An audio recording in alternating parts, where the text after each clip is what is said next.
I hope you are all rested enough to come back and be with our kiddos. So just a teeny little bit about me, to introduce myself. You guys all know who I am, but in one of my former lives, my very first job actually, I worked with kids with behavior disorders and emotional concerns. And one of the things that I've learned from that work is a lot around conflict resolution and communicating specifically and positively with kids to lessen conflict, to avoid it before it happens, to recognize the signs. And while none of our kids fall to that level whatsoever, I think a lot of the key points help us in our work with all kids, not just kids with behavior or autism or ADHD or whatever. Of course, I'm coming from that background, but I think a lot of this stuff applies to working with all kids. And I think many of you know and do this sorts of things already, but I think it's, even if this isn't new to you, I think it's always helpful. I find even just planning for this, I reminded myself, I just think it's good to keep it fresh. So I want to start with just a little set the scene of sorts. So is there anyone who would like to help me do a little reenactment? Who could play the teacher or the student? No. I need somebody. I can't. Okay. You are next. Okay, would you like to be the teacher or the child, please? The child. Okay, so I'm good at it. This skit was taken almost word for word. I shortened it a little bit from an actual interaction I had with the first grader here last year. And I remember when it happened, I was like, oh my God, this is almost like a textbook example. So I'm using it today. So I wrote it as Mike because it was a boy, but we can make it Melissa. Okay. That's the first M name that came to mind. Yeah. Okay, so we're sitting in a small group in my classroom on the floor in circle. I'm giving some directions, and Melissa is turned around with her back like this. Okay. All right. So, and then we just then just read up. Yes. We'll go up to here, and then we'll stop, and then we'll finish that after we talk. Okay. Melissa, I need you to listen. Yes, I am listening. Melissa, help me by listening with the rest of the group. You're getting upset. No. So should I turn? No, you don't turn. He never turned. Never turn. It happens to all of us. I'm listening. But I am listening. No, you're not. Please don't argue with me. You tell me to listen, and I am listening. I heard everything you said. Mike. Okay, let's see. And that is almost exactly what happened. He escalated quite a bit, and that is the point when he said, I heard everything you said. That's when I stopped. Yeah. And I realized I'm telling him to listen, and he's hearing me. Yeah. But I'm not actually asking him to listen. I'm asking him to do something else. What happened? What do you guys notice? What would you? Yeah, it's not just listen, but yeah, there's more to it. What does listening look like in the classroom for you guys in your classes? Eye to eye attention. Quiet, eye to eye. You're looking at the person. You're listening. You're paying attention. There's a whole host of things under that word. We say listen, but we mean so much more. So when he said, I hear you, I was like, yes, you do hear me, but I'm asking you to do something else, not just hear me. And I think that was one of those moments where I was like, this is a perfect example of how we ask kids to do something, but we're making assumptions about what that means, and they don't have the same assumptions. And so I think in those moments especially, it's important to take a step back. I mean, I really did, and the kids are used to seeing me do this, and I start to get like, and actually that's one of the signals. They're like, oh, this guy's really upset now. But it's my way of like visibly taking a step back with the kids and rethinking what's happening. What, in my experience, what I've often found is when it gets to that point, that's usually what's happening. Is there's some miscommunication that we don't know the root of, and so if we take a step back, then we can maybe solve it. So after I did that, then we came back together, and this is what happened next. So I was calmer. I said, Melissa, I'm sorry, you're right.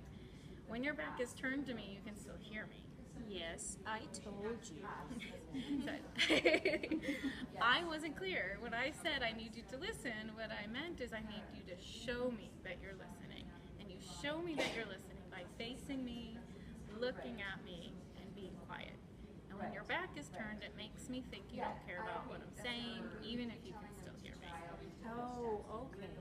And I'm not kidding. That is almost exactly what happened. It was that power. It was really just, he was like, I hear you. And I said, you're not listening. And once we stopped, and we clarified that actually what I'm asking you to look at me and show me that you're listening by not talking, by giving me your attention. It was like, oh, okay, I can do that. Like, it wasn't being defiant. It was clearly just a misunderstanding. And I found that to be a really powerful reminder for myself last year. And so that's how we'll start by sharing that with you. So what I have prepared for you is loads of stuff to take back and think about and reflect on at your own time, more just resources. But so I'll give them to you now, and then I just want to highlight a couple, and then we'll have some time to practice being parents and teachers. Yeah, sorry. I'm sorry. It's 2 pages, so just make sure you page have 2 pages. Okay. Yeah? Yes? Okay. There you go. So the first page is a lot of text, but I included it because it gives the little bits of examples, not just the one-line explanation, but this is what it looks like, this is what it sounds like. So that's why I put that in there. And then the second bit is 25 ways to talk so kids will listen. And it was originally geared towards parents, but I just found so much of it relevant to the work that we do that I went ahead and included all of it. A couple of things that I wanted to point out. I'll look at the 25 ways to talk. So let's listen there. Forward to my list. Some things that I found to be most important is 1, 2, 3, 4. Those first 4. I mean, if you do just that, it would be a world of difference. That means connect with the child first. Like, make sure that you're looking at them, you have their attention, they're hearing you, and say their name, and make sure not just, because what I found often is if you say, oh, it's time to clean up, put the blocks away, and you're talking about the one and only kid that's playing with the blocks, and you think you're talking to him, but if it's just background noise, he doesn't know that he's not hearing you in that way. So if you really want to be sure, then you say, like, Melissa, put the blocks away, make sure you have her attention. Otherwise, with a lot of kids, you've seen this all, I'm sure, but especially kids with any sort of language processing difficulties or ADD or whatever, unless you are sure that you have their attention and they have heard that you're talking to them, it's just background noise, and they don't hear you. And then stay brief and stay simple. I think especially you guys know this working with the little ones, I think one of the things that can really get us into trouble is we're using way too much language. Just clear, simple, I need you to put the box away. And for a lot of kids, let's clean up now isn't good enough. It's too abstract. And so I need you to put the blocks away. Mark, can you put the blocks away, please? Like, be specific and clear. One thing that I also think is important is to have them practice and to stay positive in your communication. So a classic one is like, so-and-so is running down the hallway, and you're just like, no running! Well, 9 times out of 10, all they hear actually is running. They don't hear the no. So they're like, yes, I'm running. So there's a good chance it's not going to get you the response that you want. And so by being clear and simple and just saying, I need you to walk in the hallway and have them come back and do it again, it does 2 things. It states the request positively, not no, but specifically stating positively what you want them to do, not what. it doesn't help to say, no, don't do that, but to tell them, I want you to do this, and be clear what, because you could run into that same problem with the, I'm asking you to listen, but we're thinking it's different things. So no running, okay, well, what is it that you want me to do? So what I want you to do is to walk. So I need you to walk, and then to have them do it again in practice. Like, it makes more sense to have them practice the right thing than just to say no, or like, then they're gonna learn, hopefully. Some of them need, as you know, many times to practice. But it's the practice that reinforces what you want them to do, and it's also less chastising. No. It's like, it tells them positively, not what they're doing wrong, but what it is that you want to see them do. So have them practice, speak positively, and then to acknowledge their feelings and avoid public humiliation. Those were the 2 points that come a little later in the list that I wanted to just touch base on. A lot of times when this is happening, when you're disciplining a kid or you're giving a direction, there's a lot of emotion tied up with it. Like, maybe there's been a conflict and they're really sad, or maybe they don't like what you're telling them to do. And taking that time to say, I know you're sad about this, but I need you to clean up. I know you're angry at Julie because she took your whatever, but right now we need to go to music. Or just acknowledge the feeling or the frustration, and then say positively what they need to do. Next time, I know you're sad, next time you can ask her instead of grabbing it. So acknowledge the feeling. And a lot of times, especially when there's a significant conflict or difficulty, it's much more effective to address them privately than yelling across the room or across the playground, and that's tied up with the emotional piece of it. Like one-on-one or in a very small situation, you can discipline without making them lose face in front of their peers or their friends or whatnot. So some things to consider. And then related to that, one thing that I know I've had trouble with, because I'm in and out of so many classrooms, and if you guys have been aides in other classrooms, it's hard because different people have different discipline styles and different language that they use and different, and that takes some adjustment. And one thing that I try to be conscious of when I'm in and out of classrooms is to try to echo the language of the classroom teacher. So I know I have my way of saying things, but when I'm in a classroom, I try to say it the same way as the classroom teacher, and that's because for a lot of kids, it can be confusing. Like, because the classroom teacher says it one way, and they know what it means when she says it that way. And I could be asking them to do the very same thing, but with different words, and it doesn't mean the same thing. So just in terms of working together in the classroom, I think that's just really, especially for our kids with low language and language processing difficulties, it really helps that we can all be using the same language in the classroom. Okay, so I did a lot of talking, and I'm going to stop talking. Now, I want us to look, I didn't look at the time. About 10 minutes. Okay, so with the last couple of minutes before we switch, I want to give you some scenarios of things that you have probably seen in your classroom, been involved with, seen other people. And since we're working across a range, some of them are more relevant to little kids and some of them are more relevant to older kids. But so that number one, that classic running down the hall is what we're first looking at. So maybe look at 2, 3, maybe 2 and 3. Just thinking for your age. Maybe 4. If you tweak the language, it could probably work for all levels of kids.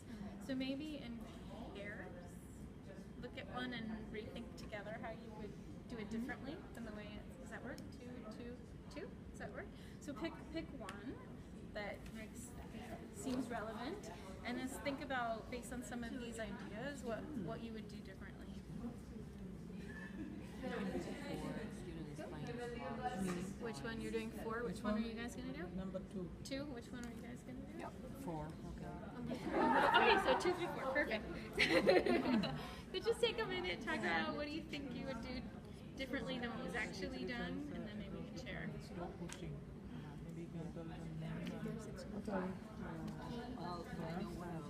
Okay, Melissa, slow pushing. I need to share.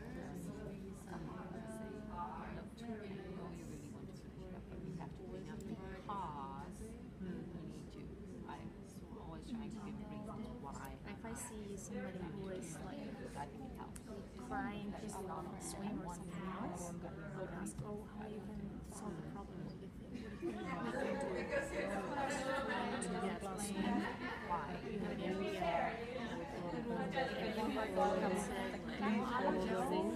I just want it. So I feel like laughing. And if not, and sometimes it helps if I help. She asks and help and we do it. It always helps. I don't push out the free, especially as an aide. Just there to you. And if it takes a long time, we can just do a timer outside, like pace. So what should he do? Just use instead of pushing? Pushing, stop, just Tell him. call his name. I don't know, Melissa. But I know. Can you please stop pushing? O's. Or in our classroom we It's a have bit rules. harder Can you when please follow the rules? And maybe suggest what he could do instead. Yeah. What could he do Can instead? Why he does it? True. What is often They're very often they don't have any behavioral That's true. problems. They're pushing, sometimes they are pushing, they are tagging that other kids will get and He exactly. is pushing them. Yelling across the classroom. What happens? Well, It's too much. I think when I wrote it, I wasn't thinking about tagging. I was thinking about pushing because you wanted to be in front, or pushing because you wanted something. So I was thinking of, okay, then you could tell him. Many times that pushing comes when they are playing tiger tags. Yes. So this one happens a lot of the Yeah. time. And how do you guys usually? What is usually your response? Probably if I saw that, I will tell you know that you are playing the tag games, tiger tag games. Sometimes happen. And then many times they are okay. And I think the key thing for me for this one is the yelling across the playground. Yeah. You can't and you said, I think you both said, I would go up to them, and I think that's the key point. Is on the playground, if you're yelling across, like chances are they either don't know you're talking to them, don't hear what you're saying. You know, like I think it's the important bit of it is to go over and have that face to face. So we got into the pushing one. You guys did the 4, and what would you guys do differently?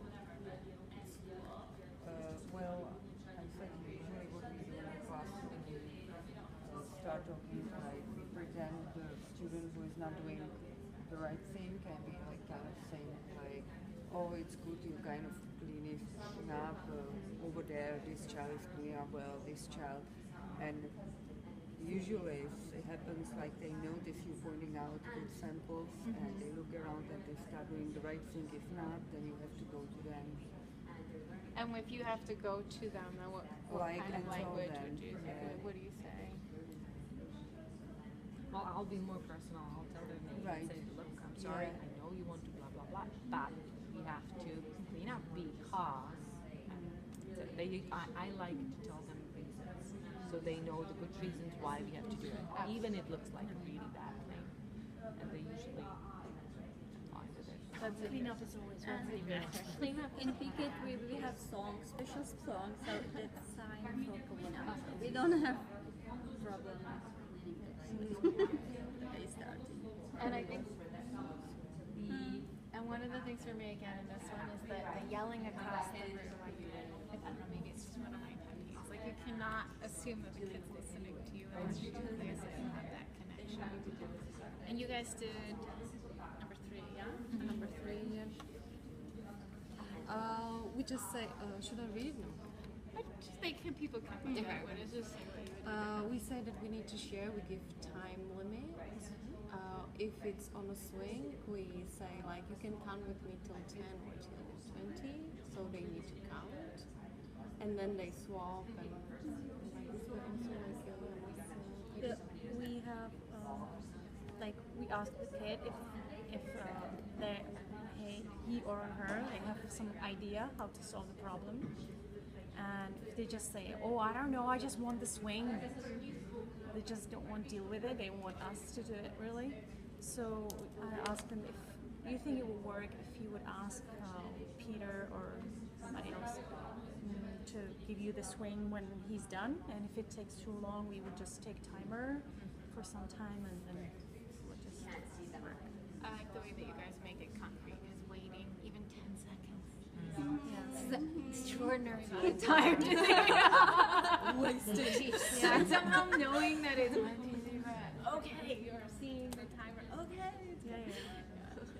And I think another bit with that, just the crying and the getting angry, I think again coming back to the acknowledging, I know you're upset that you're waiting for your turn here, we're going to count to 10 and that'll be your turn.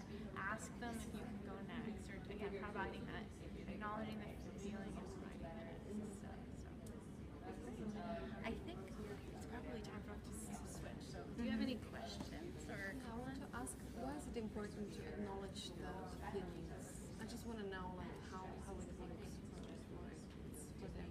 it validates what they're feeling and recognizes that it's important, that it's not just, you just have to do this. Like, I understand this is hard. It shows your empathy towards how they're feeling and makes them feel like, it makes them understand that you're listening to them, you're acknowledging how they're feeling, you're not just sort of saying, it doesn't matter, we have to do this next thing. So you're validating them and their emotional response, and then providing an explanation or the next step that we have to, I understand you're sad, and I'm sorry that you're sad, but we do have to respond to these things. It validates their own You are feeling response. the same. I'm feeling the same, you know? Exactly. I mean, I have done that. I was like, I know that makes me feel so sad too, honey.